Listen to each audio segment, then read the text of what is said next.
Welcome back to another episode of Life's Ambition Podcast. Today we are joined by someone who begins with the end goal in mind when it comes to careers.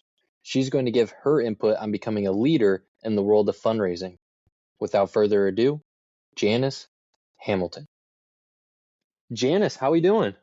I'm great. How are you doing, Drew? We're doing great. I'm not gonna lie, we got like our first snowstorm in a while in North Carolina, so that was always really exciting. And now everything's starting to heat up. It's back to like 40 degrees and all the snow's melting. How's Well, everything there in Montreal? I'm not in Montreal. I'm in Vancouver, in Canada, Oh, British Vancouver. Columbia, and it's a temperate West Coast climate. We get a lot of rain in the winter, but the mountains around the city and up Whistler and so on are full of snow. So we get both the pleasant coastal, and then we also get winter sports out of the city. So it's pretty good. And it's 3 degrees today. We're on Celsius, and you have to figure that out. Do you know how to do that? You double the number and I add want to 30. say, yeah. I was gonna say I wanted to say it was like double number add 32, but that makes more sense to me. I'm That's sure the hockey though. I was so I'm glad sure to be. everyone's a hockey fan there though. Canada is known for its hockey. We're very proud of our hockey. We don't have our ice rinks in Vancouver are indoors, but outside the city, and when you go into the interior and up north of the province, there's lots of cold weather, lots of Canadian cold weather for winter. Anyway, it's a nice day today, and we're Awesome. happy for that. Yeah. Awesome. Well, Janice, I really want to get into this because I find your career field very exciting to learn about, and because I have no prior experience in it at all. And a lot of people I know don't know that you can find a career in it. Like, how'd you find yourself into the fundraising environment? I think it wasn't a mystery in Canada as a child. You're out collecting money for bottle drives and paper drives and scouts and brownies. And we're always doing something for the community, taping a tape along the gymnasium floor, outside of the gymnasium floor, and then putting pennies down and seeing what class could get the most pennies. We're always had that community spirit in terms of knowing other people might need help, or there's something like the Red Cross that might be dealing with something that they need a lot of money for. And so the kids were always involved, and collecting money here and there, pennies. We were kids, but it was an idea. And then I was influenced also in my childhood because my father had been in the Royal Canadian Air Force in the World War II, and he was posted in England. That's how my parents met, actually. She was also in the Royal Canadian Air Force, but she was from Nova Scotia. He was from Saskatchewan, the middle of the country. Either way, they got over there, and my father was on, dealing with the D-Day and flying the night raids and so on, bomber raids, and Wow. was shot down and ended up in spending a year or so in a prisoner of war camp. And after that was over and they married and came home and had Linda and I adored my father, and I used to, he'd tag along with him. And he took me I remember this very distinctly. And thank you for this podcast, by the way. It's caused me to remember so many memories that I'd long forgotten. But there was Dad. He used to go, so he was an Air Canada pilot in the end. He joined the National Airline, and they would have blood drives. The Red Cross would have blood drives. And I went with him one time, and when he gave blood, and I asked him, it's just as a little girl, why do you do this? And he said, and he also donated to the Salvation Army. Those are his two charities. And he told me the reason he did that was because when he was a prisoner of war, they would not have survived without the Red Cross packages. And he was so grateful that he wanted to sort of pay that back. But also the Salvation Army sent, knit socks and everything you read about in the war. And he said, we wouldn't have survived without those packages. So I will always support them. So that stuck in my head, which I'd long forgotten until this podcast. And then as I go through my early childhood and collecting money, I eventually ended up as a nurse for many reasons. I could let you know if that's interesting. And when I was Yeah, in go for it. nursing, Go for it. oh, okay. I didn't want to be a nurse. I told you this already. I didn't want to be a nurse, but in my era, uh, girls, if there were boys in the family, went to college, and girls didn't often. It wasn't normal. It was starting to be normal, but it wasn't really normal at all. And the idea was, as my father would say, you're going to grow up and get married. Why should I educate you? when you think of it now, it sounds like absolutely horrible. He was the most loving man, but that was Yeah. just the way it was thought of. And I wanted to go to university, and I wanted to be an interpreter at the United Nations. I wanted to be a French translator because I was in Montreal getting my schooling, and we learned French, and it turned out I was good at languages. None of that happened. So my choices were you can be a secretary, a teacher, in which you went to a 2-year teachers college, or you could go into nursing. And in those days, nursing was done in a training school in the hospitals, and ours was downtown in Montreal. We were in the suburbs, and for many reasons, I backed myself into nursing, which I absolutely did not want to do, but it got me out of the house. And I don't mean that negatively. I mean, it was exciting. I was going to go live downtown. That was my rationale. So I could go live downtown. And at the same time, my mother was very sensible. And she said, I know you don't want to do this, but if you just do this, then you'll always have a backup plan because you can always be a nurse. You can always work as a nurse. So just do this. And that'll give you a profession. And as I say, a backup plan. And then you go off and do what you want. Well, by the time I got into nursing, I loved it. I found out I really loved it. And I felt independent, and I felt important with my little uniform and starched cap and all the rest. And I eventually moved out west. I'm getting to fundraising. So years and years go by. I'm doing this intensive care nursing, which I loved. But, after 15 or so years, it's a heavy area of the medicine to work in, very serious things that you're looking after. And I was like 21, 22. So I always thought growing up that the world was my oyster. Nobody told me that. I didn't have one of those families that encouraged me that way. But but my little girl brain always daydreamed. I wanted to be the Queen of England.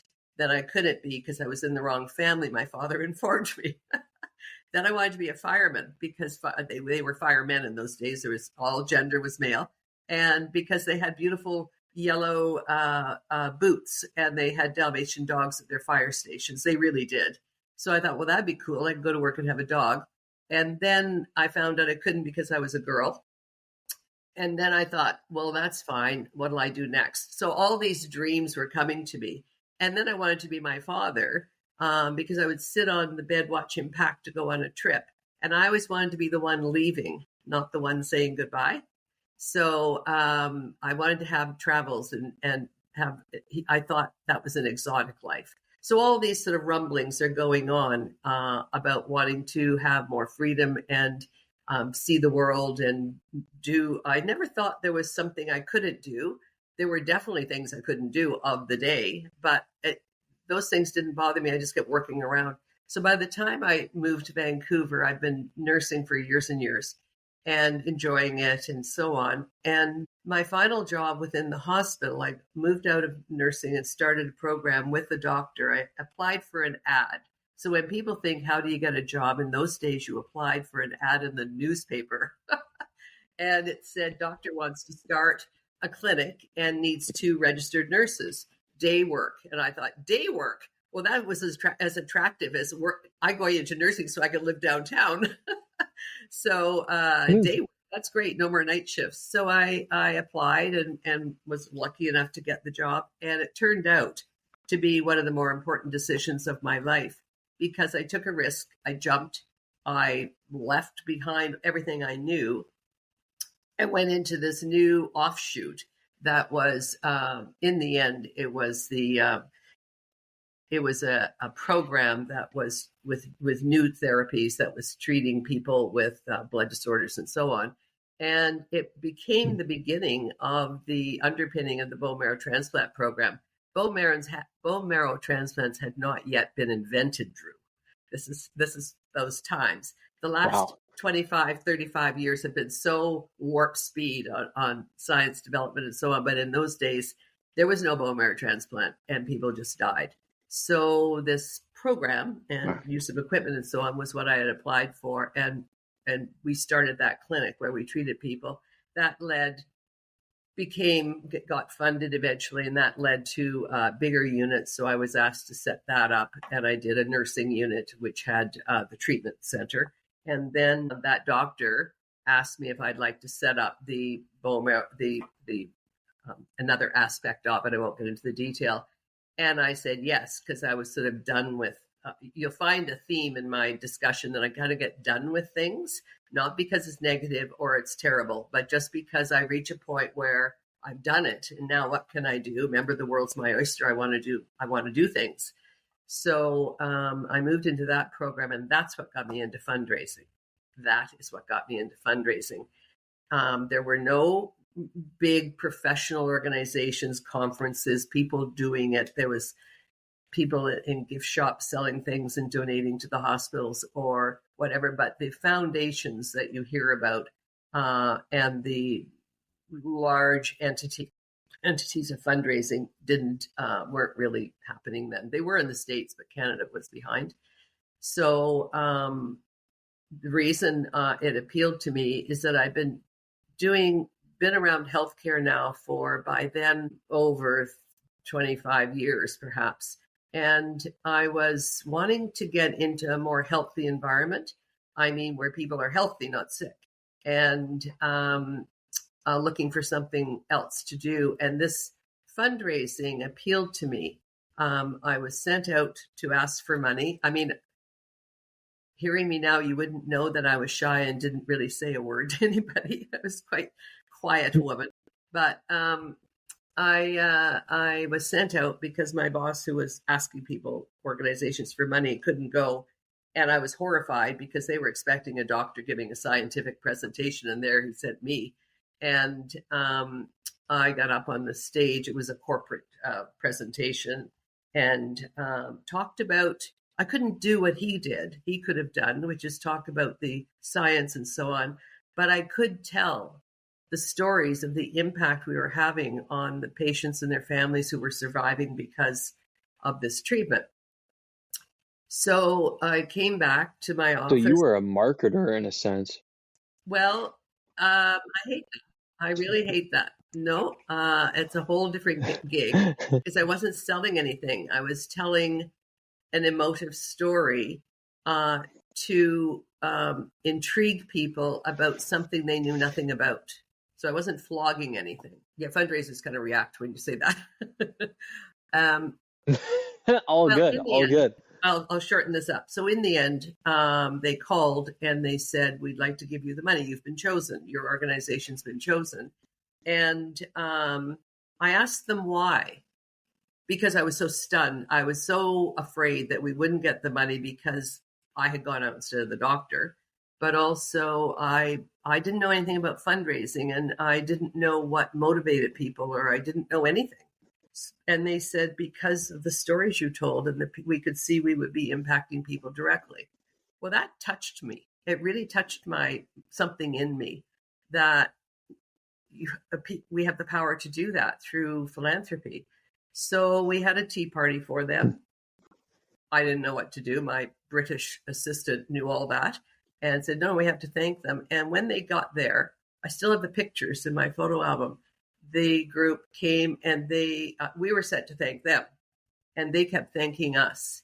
And it was so remarkable to me that they were so gratified at finding a place where they could put the funds they were responsible to place in a place that worked for their organization and was the best use of their money. And that struck me that this is another way to help people, because I was a kid that always wanted to help. Grew up at 21, said to my father, I just want to make everything better. I just want to help. And make a difference is truly in my core. How can I make a difference today? And that led me to finding mentors and finding a way. And I ended up at United Way, which was the pivotal moment in my career. It changed my entire trajectory. And I'm here today because of that experience and connecting the dots and getting myself through mentors and through telling people what I wanted to do, even though I didn't know what I wanted to do. I just knew I wanted that feeling. And it was called fundraising. Yeah. So it's now called fancy Yeah, I words definitely like want to get to philanthropy. But I totally get that. Totally get that. I definitely want to get to the United Way aspect. I had a real quick question in terms of your story itself. Did you always have this drive to push the norm? Like you said, growing up, a lot of it was like your dad was like, you don't need an education. Even though he's a great father and all, it just wasn't the normal. Or even becoming into nursing, you always wanted to aspire for more. Obviously, you became a nurse and you loved doing it, and it got you to where you are today. But you always had this envelope of like, I'm pushing the boundaries of what people think that I can do. Where did a lot of that come from? oh, I'm glad you asked that because I thought and thought and thought about that in reflecting to prepare for this. And I'll tell you the truth, I never wanted to be the same as everybody else. So everybody else was getting married and having babies. I just saw, I wanted to fly and have freedom in my life. I didn't want a prescription for my life, which, I'm talking about the early 60s. So it was very prescribed. Not to say women didn't go to university in those days, but in my group, that wasn't the norm. And people did those things until they got married. It was the expectation you would get married. And there was absolutely nothing wrong with that. It's just I didn't want to do that. I thought that was shortening my life too much by putting me into a box that I felt like I wanted to push against the walls of. I wasn't a brave child. I think part of it is that I am the youngest of two. And I think about this a lot. When you're the youngest, everything in your world is set up before you arrive. And you arrive, and then your older sister's there, and your parents, and your aunts and uncles, and grandmas and grandpas and cousins, and your house is there. Like everything's there. So it's prescribed for you. And it's a good thing. It gives you a great sense of security. And then when something changes, it's a big shock. But I always had this, I wouldn't say easy life, but facile life. The way for me was very there. It was just there. And I believe that is part of me pushing about wanting to. My sister did everything first. She went to school first. She learned to tie her shoes first. Like everything I did was second. And I couldn't wait to be first. Yeah. So I had a happy childhood that way. But in my sitting here now, thinking of my little self, I think that's probably part of it, is that I just didn't want to be the same as everybody else and do the same as everybody else. God bless them. Everybody should live their life. But it wasn't, I wanted to do different things. And my father's influence was huge with him packing and leaving, because he would leave for days at a time as an airline pilot. And I wanted to be him. I wanted to be the one leaving and having freedom. So going into nursing because I got to live downtown, Well, that was part of it. Freedom. yeah, and well, I'm even just thinking about it too, is that's post World War II. So a lot of people are in the mindset of now everyone's kind of come back from war. Yeah. Let's just have a family. Let's have kind of a normal life. Let's just do the Perfect. traditional route. And that totally just reestablished all the norms. So for you to have this kind of idea, I'm sure it was a shock to your family as well, to be like, I just kind of want to do my own thing. I want to pave my own path and go live downtown and be a nurse. Yeah, I was never a resistant child. I never was angry. I'm a happy child, and I tend to have a pretty happy personality, optimistic. I just think there's more. I always want to know what's more, what's around the corner. Not from an ego point of view, but I have curiosity. And thanks to my father's influence, I've done a lot of traveling. I've seen how other people live. That's why I travel. Not to say, oh, I was just at someplace, but to look for myself to see how people live. What's the architecture? What's the history? What food do they eat? And all this. So I have this curiosity that is not necessarily unique to me, but it's unique for my life. And it's led me everywhere. Oh, maybe I could do that. Oh, that's a good idea. And people and books influenced me a lot, a lot. We grew up as readers in our household. Our parents were both readers, and we were encouraged. And so I'm to this day, I'm interested. The book I have on my table right now, I'm interested in real people's stories, people who had interesting lives and what made it interesting. And not that I want to be go back to the 1700s and be Vivaldi or something, but it just showed. I love the power of the human spirit and the human mind and what you can do if you really just daydream. I still daydream. I still daydream about what I can do. And most people say, Janis, all of us are kind of winding down. I don't know anybody like you. You're still talking about where you're traveling and what you're going to do and where you. And I thought, your time's up when your time's up. In the meantime, use it well. So I think those are very important things you bring up, because for me, I've learned so much when I decided to travel. Like when my family would take vacations, we took one to Colorado, and that's where I found out I wanted to do something in the environmental field. I wasn't sure what yet, but that's what I wanted to do. yeah, And that was just because we saw a banner for fly fishing, and we went like 6,000 feet into a mountain. You couldn't, yes. you had to take a rowboat. You couldn't use a motorboat because it was a non-polluted waterway. And so we fished the entire day. It rained, snowed, uh, hailed, and it was sunny, like all at different points. It was one of the weirdest weather days I've ever been a part of. But it made me realize is like I want to preserve these locations. So that's what led to the environmental field. And I also took a trip to Spain with my brother. It was for a Spanish class trip. And that showed me a lot of the architecture piece, the Oh, food. Like, am Spain. I comfortable exploring these different areas? And I mean, where would you say are some of the big places that you've gone to where like you found out a lot about yourself and a lot about the world around you? Oh, this is an easy one for me. Instantly comes to mind is Bhutan. I've traveled a lot in Europe and all the wonderful cities and Morocco and the countryside and so on. Everything. Uh, I travel as if I might never get a chance to go back to that place again. So I really do my research, really find and look into the things I want to see and do, and come back with it just emblazoned in my mind. So I always wanted to see the Himalayas, or as they say in India, the Himalayas, which I think is a much lovelier way to say them. And when I was in India years ago for a while, they said, you must see the Himalayas, you must see the Himalayas. Well, I always wanted to see the Himalayas because I had read books and so on that took place.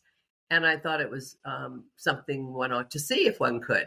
So I was curious. And I had, anyway, there was an organization putting a trip together that came across my inbox, and I knew the leader well of the journey, and I knew and had used the travel agent that was putting this together, so I knew it was good. And the reason why it's a little bit of what impact did it have on you? It was about, if I may say, courage and bravery on my part, because I had just come off a really some back injuries, and I wanted to go trekking in the Himalayas.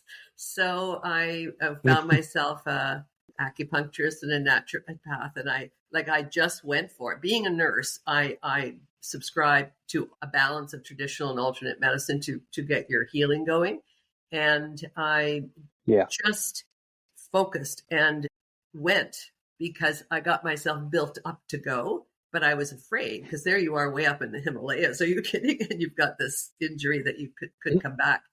So I did that, and it sealed in my brain because it was important for me to prove something to myself, as well as beyond that, nobleness, I suppose you might call it.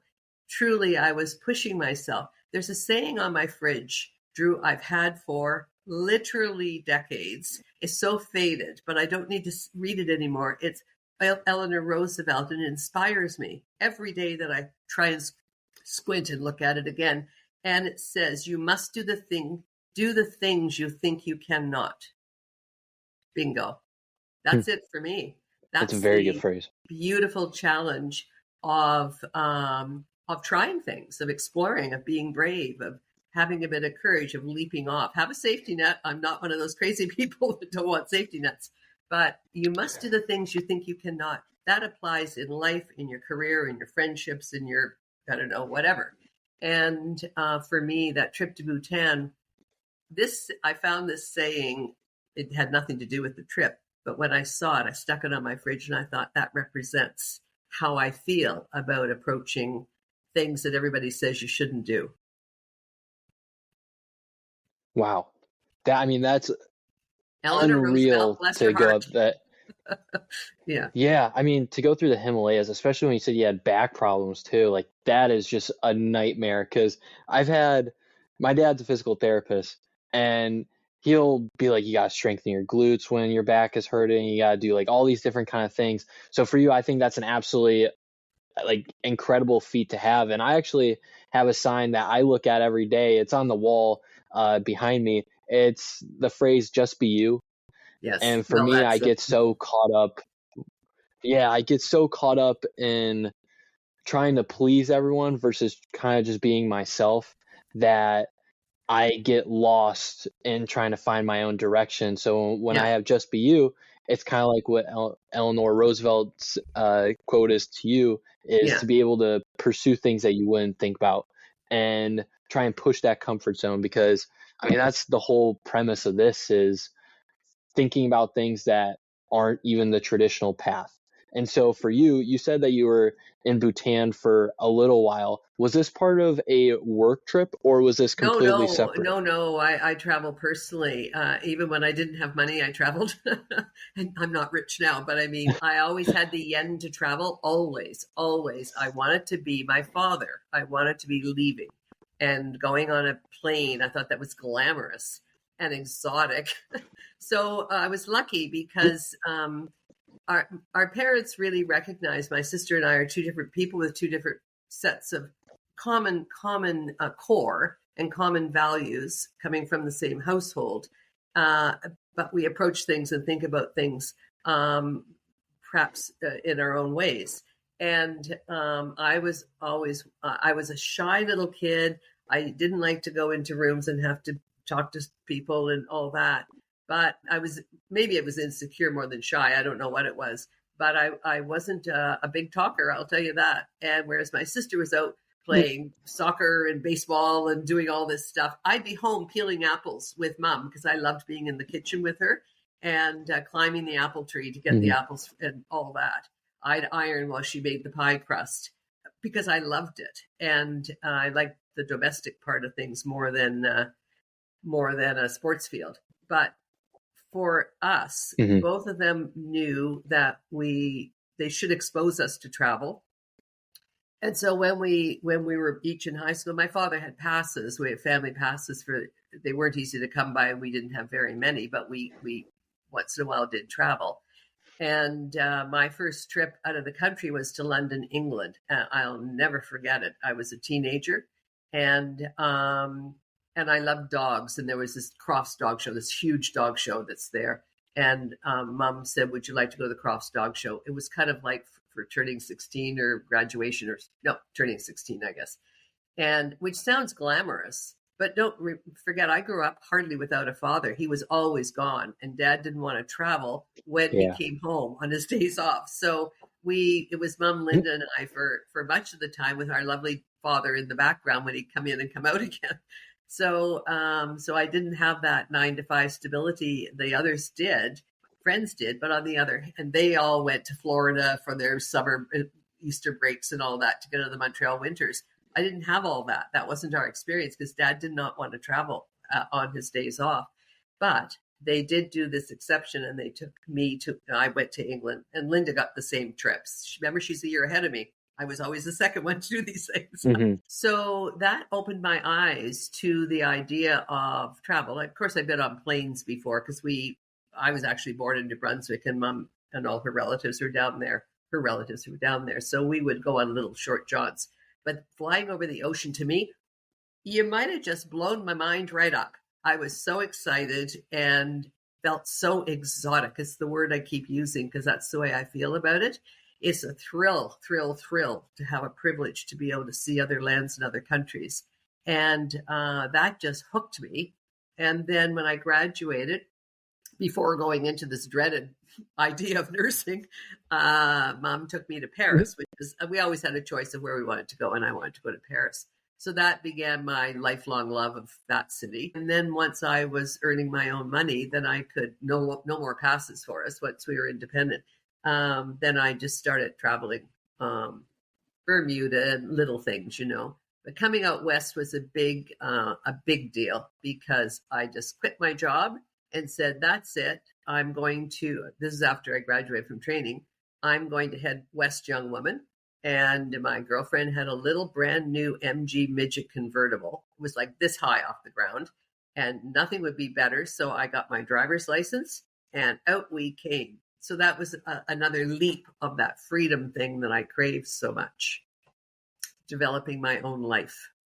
I think that's awesome. And how often would you travel in the fundraising world when you talk about In United Way or fundraising, even so on and so? later I traveled quite a bit, but during my years of employment at the various places I worked, United Way and Science World and UBC and UNBC and lots of places, I would travel for either conferences or when I was self-employed, I paid my own way, of course, but that was part of our professional development. And for not to ask for money. I mean, when you raise money, you're raising money from your local constituent, usually for local causes. So the travel I did was not exotic. It was Toronto. Toronto's where the money is in Canada, and other places, of course, but mostly Toronto. And I would go back with my president, with whom I worked, whichever president I was working with, and we would raise money from the large philanthropists and corporations that were headquartered in Toronto, but had a reach out into our area. So there was a connection for their giving. Why was United Way such an important time for you?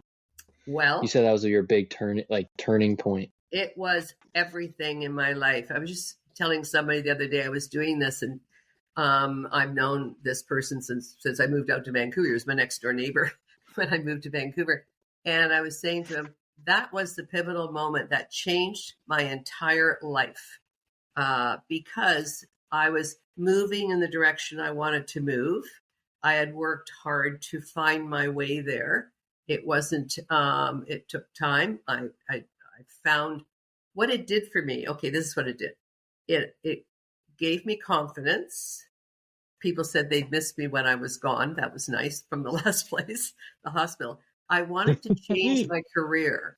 And again, I'm going to say no university degree, no formal education except high school and nursing training, which is now an academic degree, but it wasn't then. And I did not have the confidence that I had skills beyond my skills, and I didn't know. So in that time, I was starting to fundraise in minor amounts in this office I was in at the hospital, and I met a bunch of other people in town that were playing around with fundraising. I mean, there was no big associations or formality to the whole thing at that time, and so through that, I met a person who turned out to be one of our big gurus in Vancouver, who went on to become my boss, to tell you the truth.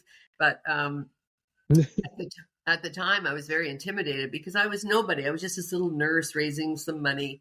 But this person was right up there.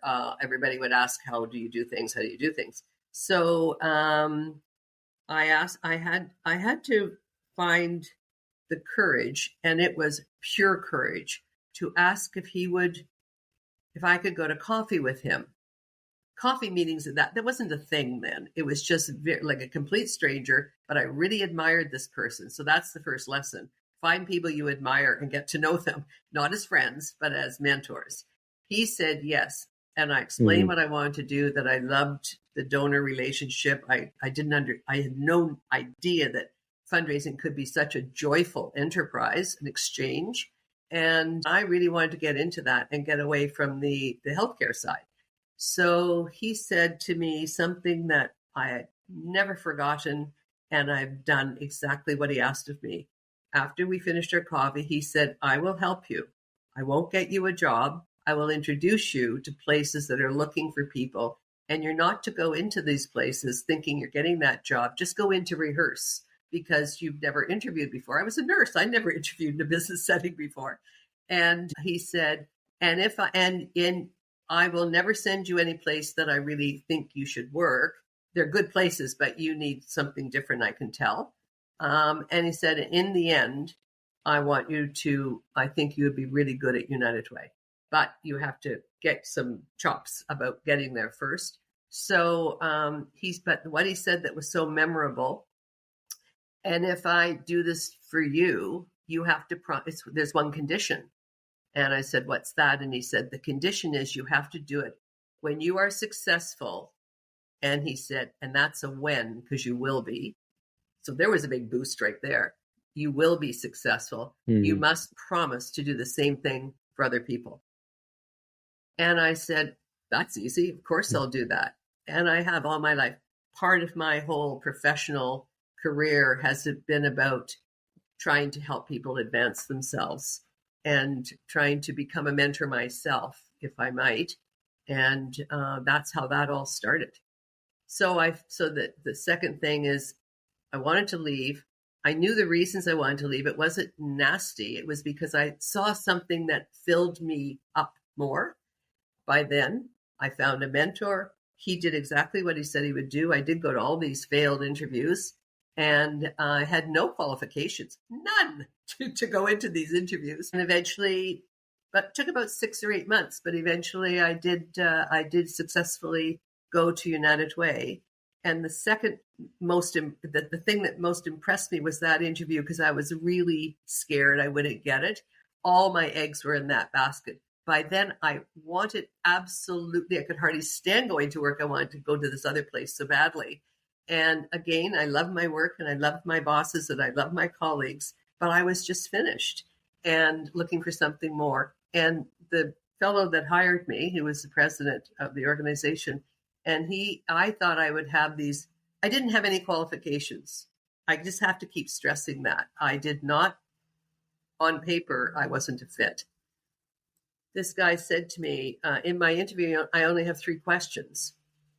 And I thought, I'm not getting the job. He's just doing a favor. Like, he's not even interested in me. Because others had been very grueling, grinding interviews. And he said, if I called your boss and asked him about you at work, what would he say? It was a he, so I'm saying he. I said, well, thinking he really was going to call him, so I better tell the truth. He said, I said that he'd say there's really good things about me and I'm a hard worker and kind of did that sort of thing and get along with people and so on. But, I'm not always perfect. And he said this, he asked me these same questions. The next one was about my colleagues. And I said, well, now that one depends on who you talk to because, your colleagues. And then another one, I can't remember what the third one was. And he said, okay, that's fine. I'll call you. And I thought I was being dismissed and that I had not gotten the job. And I can't tell you, Drew, how absolutely devastating that feeling was that I wasn't going to get there. And this other man had helped so much trying to get me there. And then I boobed. I hadn't even got the job. And he said, call me in a week. So I called him. I can see myself. It was so important. It's just in my head. Sitting on the edge of my bed, reaching for my princess phone. You have to look that up to see what a princess phone was, but it was the phone model of the day. And I called, and anyway, they got him and so on. And I don't know if you remember me. I was in for an interview. I was so insecure. And he said, yes, I remember you. Well, yes, you can have the job if you want it. Whoa. And I just sat there. Did I hear that? Did he say I have the job? And my heart was pounding, and the only thing I could think of was to say is why? Because I was not qualified. And he said, I'm looking to rebuild this organization, and I want people like you who are a people person. I can tell you're good with people, and I want you if you will come. And that was it. I took a pay cut to go there, knowingly. I worked there for 6 years, maybe, or 7. And I worked my way through to more important assignments and more important assignments. But every day I skipped to work. I was so excited to be there. And that changed my life because I met all the business leaders of our community who were volunteers helping us fundraise. I learned from them. I observed from these successful people their behaviors. I was sent, we had lots of conferences. Fundraising was very new then. And I learned and studied and worked and loved it. I used to say to my boss, I really hate Fridays. He says, why? I said, because I can't work again till Monday. Who says that? Chop me. I loved my job. No, I loved my job. not And many. I'll tell you that. It was exactly right for me. I was free. We worked very independently. We had our own goals. They had to be met. Of course, I always overachieved. and my boss was my second mentor, actually. And he became a lifelong mentor right up to the end of my career. And he used to call me my agent. Hello, it's your agent calling, because he was out and about and would hear things that maybe they could use my help on when I was consulting. But he taught me amazing about collaborative thinking, about organizational behavior, about in nursing, you don't hear about all those things, but it was that era of positive reinforcement, personal development, and professional development, and books. And the one book is sitting right here. It says Janis Hamilton, 1985, which that was the year I joined United Way. It's not even in print anymore, but this is the Bible for me, the raising of money. And so books start coming out and ways and methodologies started happening so that it was becoming a profession. And I took a pay cut to go there because that's all I wanted to do was get that job. I think it's very funny and very cool at the same time that your first mentor was like, hey, or said, hey to you, I would love for you to end up at United Way. And through 8 months of doing different interviewing processes and not getting the opportunities there, that you happen to end up at United Way, which I think is really funny, all things considered, that one little interaction led you all the way to now. And I think it's awesome that you did not have a college education, you didn't have any prior experience, and still found a way to get where you are today now and at the time. And I was wondering, like, could you go through some of the responsibilities of what it is to be a fundraiser? Because I am unsure, to be honest. Yes. How was it like trying to raise money for your group or entity? Like, how do you get people to believe in your idea and so on? You don't, and you don't ask for money. That's a secret. It's a secret. So the thing about the organizations I worked with, United Way is raising money for the charities under their umbrella, and it's for operational money. It's not capital campaigns and building buildings and all that. And that's what we call annual giving is usually for. It's raising money. So you get your social media ask, or you get your something in the mail, or you get Save the Children Fund or whatever. And it's, can you give $20? Can you give $50? The food bank, all these that we all donate to of our charities of our choice. And that's to go to help them deliver their programs. It's called operating money. And usually they have some government money to operate their buildings and so on. Then there's, and those are lower level gifts usually. They're, up to $1,000 is what people, but $20 here, $50 there. Then you get into what's called major gifts, and you define that whatever your organization calls a major gift, but it's more than annual fund, and it's actually a different methodology completely of raising money. And then you have the mega funds, you read about somebody gave $5 million to something. Those are very specialized skills and so on.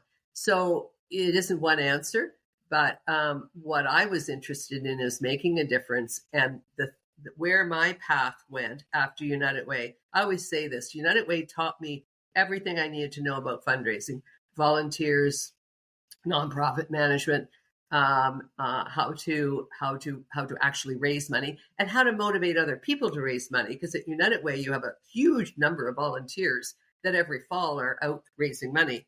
And how do you manage all that? So it taught me all that. I learned all of that. And then when I was invited to go to UBC, which was the big game in town, and everybody wanted to work there, including me, but I never thought I qualified once again, even though I'd, done very well at United Way in terms of performance. I got a phone call, said, basically, we want you. And by then, because of conferences and these volunteers, these business leaders in the community that we had all worked with, people pass your name along sort of thing. So the mentor that said, you got to pay it forward back in the coffee shop, that became my boss. He was the big gun that was doing the UBC campaign. So, there was an intermediary as well, but he was the ultimate. So, when I went there, getting back to your question, is there was a whole department called the Alumni Giving and so on that was doing the annual, but in a capital campaign, which was the first one in BC history. This is all new stuff. Nowadays, they're doing them a dime a minute, but then nobody knew how to do anything. And they needed to build the endowment buildings, refresh classrooms, get student support, blah, blah, blah, all the big things that go into a capital campaign, hundreds and hundreds of millions of dollars. Guess what? I wanted to be there because it was bigger than me. And that's what I always loved. And so I went out there to build a faculty-based program that would survive and be a legacy of this capital campaign. So that meant starting from scratch, and I'm getting to how to raise money. So the main point is that there's an art and a science to raising money. The art is the art of persuasion, the good storytelling, the gentleness and genuineness and genteelness of working with people who have the capacity to make a huge difference with their funds and philanthropists. And the science is, okay, what's the square framework that we work within? This is an annual, this is a capital campaign. That means we need major donors. Therefore, what do we do? So there are ways of approaching it. And I became, I guess I would say, a specialist in capital campaigning and major gifts. I didn't know that was happening. That's not what I set out to do. But I was brought into this big enterprise that I wanted to be part of, because that, again, is freedom to me. Oh, it's bigger than me. It's not a little square box. And I met, therefore, the most fantastically successful people. I worked with the deans and the president. And like, I'm not a kid that never went to university. In fact, when they called me, I said, I don't think I qualify. I've never been to university. And they said, we don't care about that. You're good. Come, we want you. So all the things I put in my own way weren't even real. They were just in my head. Oh, you can't do anything because you don't have a degree. Those were those days. I would imagine it's different now, but I didn't care when I wanted to do something. So back to how do you raise money? You have to have a good story. It's called the case for support, typically, value proposition, whatever. And you have to tell a story that impacts people. One of the things that is a basic tenet of fundraising is that people give to people, not to organizations. So fundraising is a completely interpersonal relationship building exercise. You don't ask for money, you build a relationship. And many people express an interest, or you put a sign up saying we're building a new hospital, whatever, and they arrive. But what you're doing is not grabbing and racing and hurrying the process. It may take 2 or 3 years to develop that donor who will be the lead donor and make the huge difference of your campaign. So that's what I mean. It's a different thing than sending out letters 4 times a year. Both are valuable and needed, but my interest was the larger enterprises. And if you've got a good story to tell, and it's emotive and compelling, but no panic in it. You never have you have a sense of urgency, but not panic. That's the beginning of it all. That's how you draw in your key leaders of the community to, are they interested in that?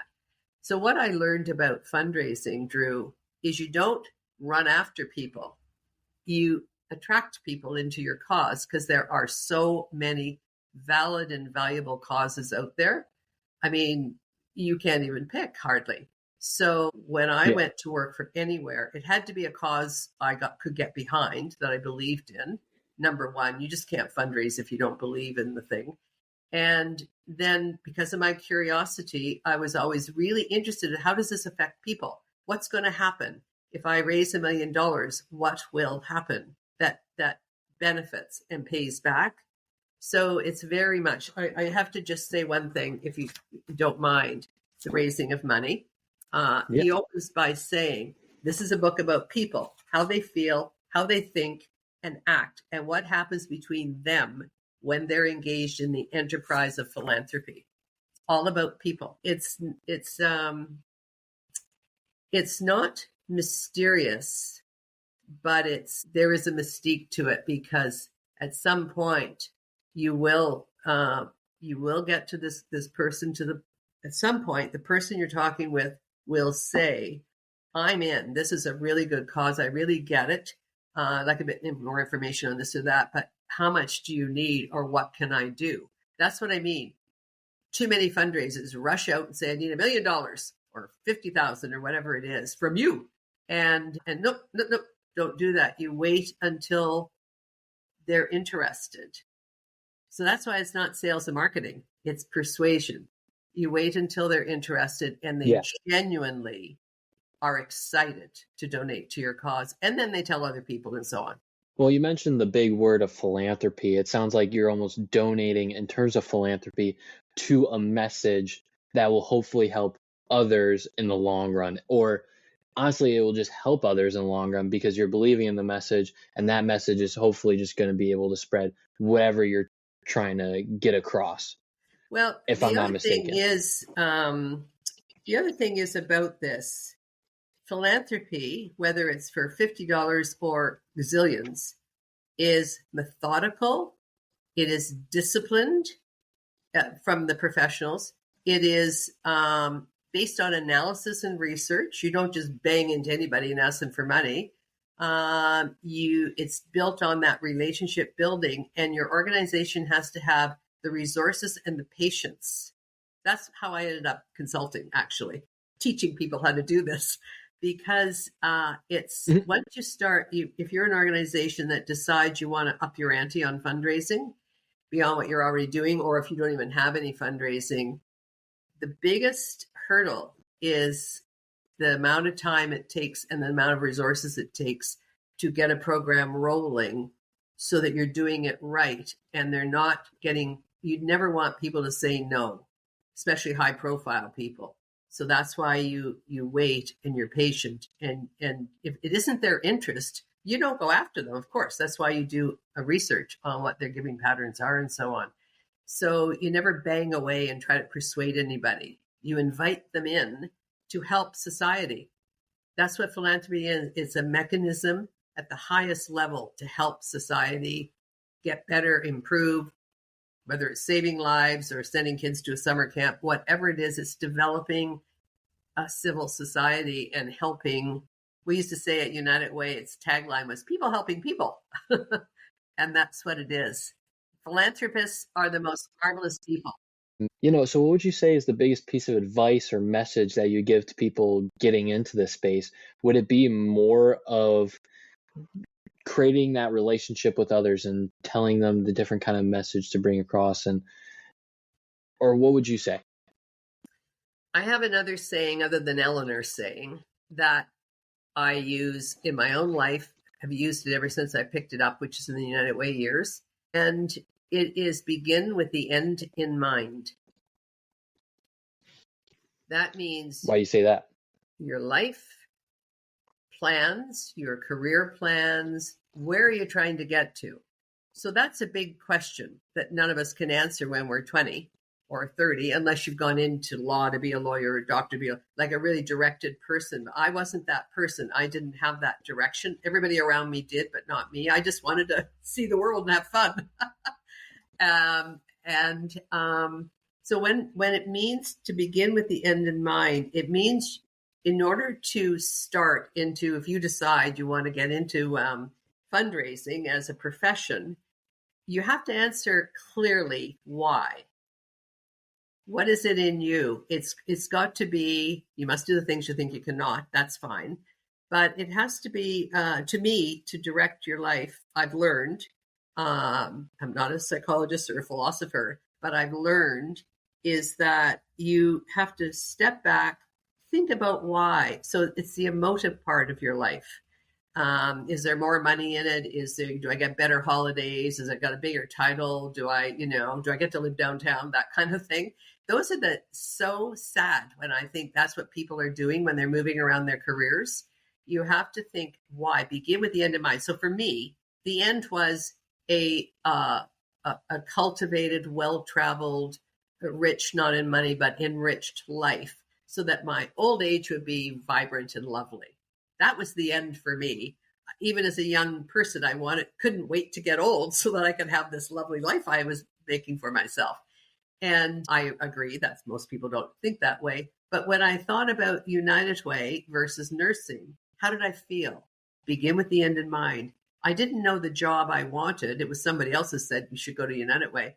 But I wanted to feel that feeling of joy of working with a philanthropist that I've had the chance to work with at the hospital. So I was looking for, okay, what do I do? How do I get there? And if it's fundraising that you want to get into, then I'd say you need to read a few basic books of inspiration, aspiration. You need to get around people who are already doing fundraising. Please go volunteer or choose a charity or a cause that you care about. Say for you, the environment, maybe it's the World Wildlife Fund, I don't know. And then go volunteer with them and be around them. All sorts of charities have boards of directors and committees, and they're desperate for volunteers. So get yourself engaged, because you want to begin with the end in mind. You want to make sure it's the right feel for you. And you will work hard as a fundraiser. It's not all fun. It's joyful, but it's not all fun. You probably more will be required of you than you'd expect. It's not a 9-to-5 job, but it's full of joy. And if that's, and helping society, and if that's what your thing is, then choose it and go research and talk to people. Call me. That's what I did. And today there's associations. Association of Fundraising Professionals. There's all sorts of international, all sorts of things you can go as a guest and find your way in and check it out to see if that's really what you want to do, so that you have the end in mind. Might be finding the place that'll make me feel different than the place I'm working in now. Like, you choose what the end is. So that maybe that's the end for that piece. And then once you find out what, then you keep doing begin with the end in mind thing. And with all your experience, what is your goal now? Where are you trying to be with the end in mind? Oh, I'm at the end I planned. I am. During my career, I taught as well as work. I mean, I always had double and triple things going on, volunteerism and all of that. So I continued to volunteer, president of societies more than once and so on. And I love mentoring if I'm asked to. I'm not actively working now, so by choice, but if people call me up, I would be very happy to talk. And I still hang out with some of my fundraising pals. And I'm in the days that I started, Drew, those of us who are at United Way in that particular United Way shop became very successful fundraisers and the leaders of the pack. Kind of everybody knows our names, I would say, of the day. And not because we were great superstars, so just we happened to be there at the beginning and carve out all these all these methods and be in the first inaugural giant capital campaigns and so on. So then you're you're invited to go talk to other organizations. How did they do that? And you become this person that people want to hear from you on how whatever you did, whatever happened. And so for me, the absolute thrill, I can't even express it, is that all the programs I worked on are still there to this day. The legacy, I always wanted to make a difference. And the UBC faculty-based program is still there and raising gazillions. The Science World program that was zero is now had big capital campaigns and they're back on the map. The University of Northern BC, that Children's was going into a capital campaign. They want me to do a feasibility. Many, many big and small organizations are gained from the work I helped them with, because that's what I always say, it was a team. They just do what I say and you'll be fine. Anyway, so it's the legacy of whatever you can do, big or small, to make life better for somebody. That's my joy today. And if somebody says, I was just at a cocktail reception for somebody, and it wasn't a fundraising gig, it was something else. And I had people come up to me and say, Janis, my God, where have you been? So, that kind of thing thrills you a little bit too. But anybody needs some help, and honestly, I'll answer the phone. I love fundraising. Yeah. I think it's so valuable. And honestly, the same goes here. I just wanted to leave kind of a legacy where I made an impact on someone else. That's something I've always aspired to do, is to make a difference. And if that's in some kid who's in college that is unsure of what they want to do, and they may hear an episode and they're like, I'm going to research more about it and kind of go down that path, I think that's great. Or if it's someone who's towards the end of their career or middle of their career and they want to switch things up, kind of like how you did in terms of going nursing over to fundraising, then I think that's amazing too. And Janis, I really do think your story is absolutely amazing. And I know that someone who's listening has definitely been touched by your story. So I really appreciate you doing the show here today. It means a lot. Oh boy. Well, every topic is a topic unto itself. I'm hopeful that it was of interest to somebody. And the whole thing about paying it forward, if you can get that in your career and your life, you've really won the jackpot, helping other people. Awesome. Thanks, Janis. You're welcome. Thank you, Drew. Hey, everyone. Really appreciate you listening to the show today. If you liked the episode, please give the podcast a like or 5-star rating, depending on what platform you're listening to. Hope to catch you in the next one.